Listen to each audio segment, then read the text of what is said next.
తిరుమల కొండపై ఉన్న 5 రహస్యాలు మీకు తెలుసా? 1. స్వామివారి వెంట్రుకలు నిజంగానే పెరుగుతాయా? శ్రీ వెంకటేశ్వర స్వామి టెంపుల్లో ఉన్న మూల విరాట్ విగ్రహానికి ఉన్న జుట్టు ఎప్పటికప్పుడు మృదువుగా సహజంగా ఉంటాయని అర్చకులు చెబుతారు. అది రాతి విగ్రహం అయినప్పటికీ జుట్టు కఠినంగా కాకుండా మనిషి వెంట్రుకల్లా ఉంటుందని అంటారు. దీనిని చాలా మంది భక్తులు దైవాద్భుతంగా భావిస్తారు. 2. ఆలయంలో వినిపించే సముద్రధ్వని. తిరుమల గర్భగుడిలో దగ్గరగా వినిపించే ఒక ప్రత్యేక శబ్దం గురించి కూడా చెబుతారు.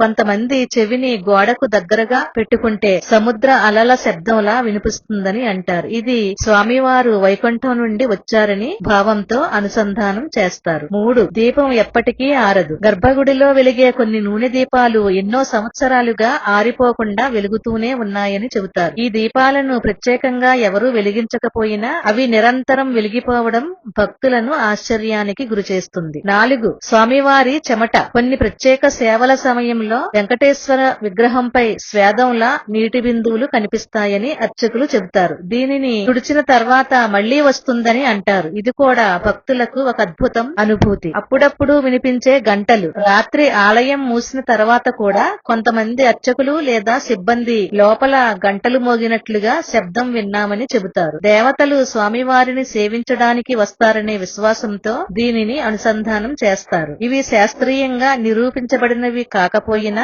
శతాబ్దాలుగా భక్తులు నమ్ముతూ వచ్చిన అనుభవాలు. భక్తి విశ్వాసం ఉన్న వారికి ఇవి దైవ అనుభూతిగా అనిపిస్తాయి. ఇలాంటి వీడియోల కోసం మా ఛానల్ ను సబ్స్క్రైబ్ చేయండి, లైక్ చేయండి, షేర్ చేయండి.